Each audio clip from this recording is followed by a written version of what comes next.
Hi,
this is Junama of the Junama Talk Show, and welcome once again.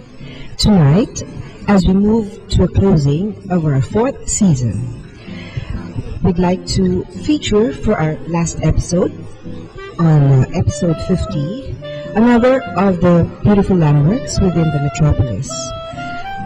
This started as an ancestral home and turned into a beautiful hotel, very charming, very quaint, and it is well planned and with good taste. And of course, the owners and the pioneer in this kind of project is our guest tonight. And she has started, the trends like the beautiful Christmas trees around Metro Manila, and the popular gift shop in Green Hills. And thereafter, she has moved into beautification projects like the Forest Park in Araceros, Manila.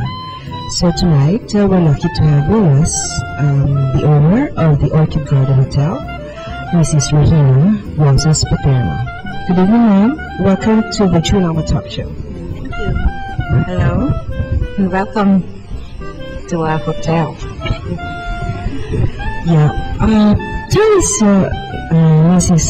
Paterno, you have been a moving force behind the popular, cute, beautiful stuff, just like the beautification of the Christmas trees and the Christmas trees in the metropolis in Manila.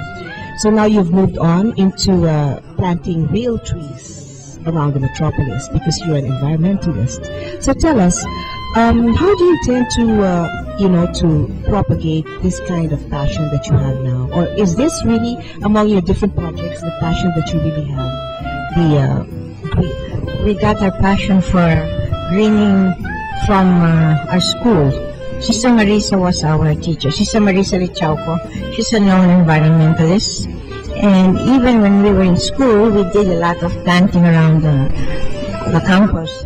And then later on, she invited us to do the Merinol mini forest. And then later on I went into business, and then I retired in 2004 and decided to go full blast into the environment. Actually, we had started earlier in 1992 with Mrs. Ramos. We joined the Clean and Green program, and we started planting all over. But we decided that it would be better if we concentrated in one area, which was the Araceros lot. That used to be the decks. Like you said, your mother used to work there. Yes. Mona Balisno, right? Well, anyway, so it was like a jungle at that time, but there were 150 trees that were more than 100 years old. So it was the perfect case. So Mayor Lim offered it to us if you wanted to make it into a mini forest, because he wanted it also for educational reasons for the people of Manila, for the students, to have a place where they could learn how to appreciate nature. So we had a fundraising in Malacanang with Mrs. Ramos, and we were able to get the seed money. So when we were ready for that, we did some research. We went to Los Baños, and then we went to the Araneta School of Agriculture, and then we started researching. Then Sister Marisa was mentoring us, and so when we were ready, then we started the first plant. That was already in 1994. We actually began 1992, but by the time we were ready for the first planting, it was 1994. So from there, we watched it grow, and we would go there once a week, then later on once a month.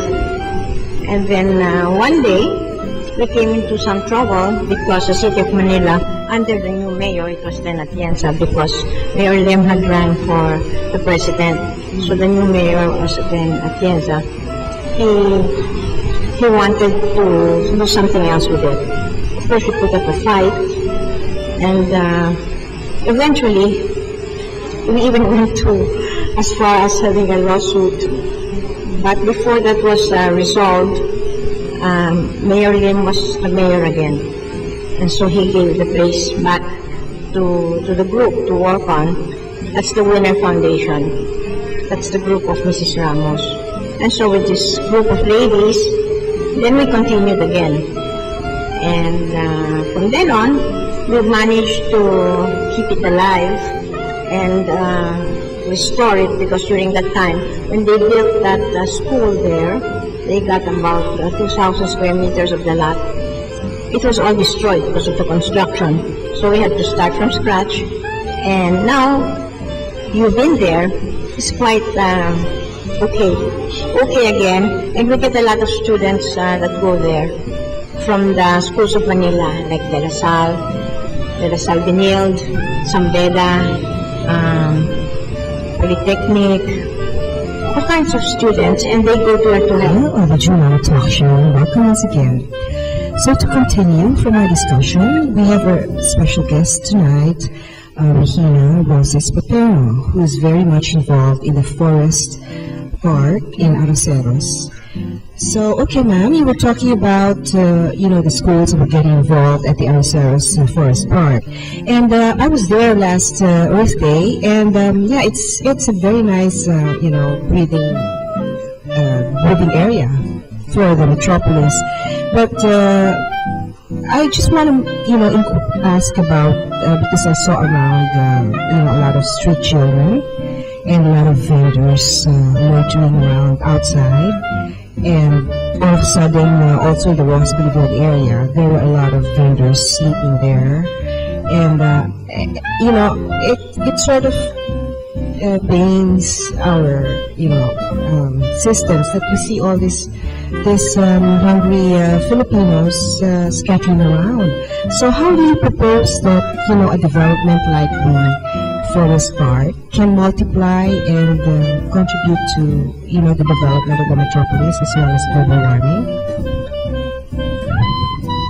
Well, our purpose really is to spread the word that the environment is important for all of us. So what we do, we gather 150 street children every year during Earth Day, and then we treat them to storytelling and tour of the forest, tree planting. We make them love the forest, because in the future, they will be the ones to take care of the forest for us. And we want it to be really friendly to everyone. We want everyone to feel welcome, to use the forest and to go there, because that's the reason that we put it actually, to benefit everyone. First, to tackle pollution, because the trees absorb all the carbon dioxide, and then to also give a place where the people from Manila will have a respite, a place for resting, and then education for the future generation. So that's the whole point of the Earth Day. So do you intend to multiply this template? I mean, to have pockets of forest parks around the metropolis. At the same time, because our main thoroughfare, the EDSA, is like a concrete jungle. And I read somewhere that, for instance, in countries like Mexico, they have devised out a method whereby they grow plants onto the concrete poles in the highways.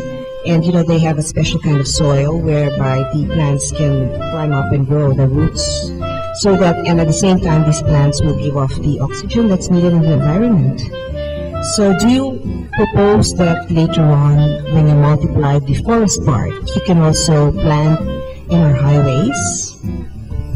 Well, the truth is, the group that started the forest park, we were then in our 50s, but now they're all in our 70s. So we really have to train a new generation like your group to take over. But as much as we can, we want to spread the word and encourage different groups to do little forests, even smaller ones, in their communities. Okay, so there you have it, folks. To support the greening of the metropolis, the Philippines, and the world. In the meantime, before I forget Mrs. Paterno, because, we both came from Marymount, and Marymount is known for being an environmentalist and propagating all this, working and harmonizing with nature, with all the forests, many forests that they have in the campuses. So would you suggest that our school will also take the lead in, greening the city and the country? I think they're doing that because most of my friends, they fix their gardens in the places where they live. I myself, when I transferred to the new subdivision where I moved into in the late 80s, one of the first things I did was to make a park. I worked together with a group that lived there, and then we put a park. So I think most of the girls from Miriam, that we're so used to having a forest in our campus, I think we should duplicate that. I think now Miriam has opened a school in New Valley, and one of the plans that they have is to put a mini forest there also. Would you like to appeal to the politicians? Because right now, our politicians are composed of either, the actors or the masculinized, as they say, exhibitionistas. I mean, maybe, the Marymounters with good taste can take over in trying to transform our whole metropolis into a whole garden, to take part in the landscaping of the whole metropolis, to beautify it, because after all, to beautify and to simplify is to also bring the bottom line, to also encourage progress, cleanliness, progress, and beauty. So, it's very important that we choose wisely and empower only leaders who are mentally stable, who are normal, right in the middle of the whole spectrum. So, do you have other parting words to say, Mrs. Paterno? Well, I'd like to thank all the people who make an effort to preserve our environment, because it's so important for the future generation, because this is our home, our habitat. We have no other. That's the planet Earth. Thank you. Okay, so thank you for watching, and please do stay with us, because shortly we will also feature the very cozy, very quaint hotel, the Orchid Garden Hotel. Thank you, and see you soon. This is Juno for the Juno Talk Show, and welcome once again to our 4th season. See you.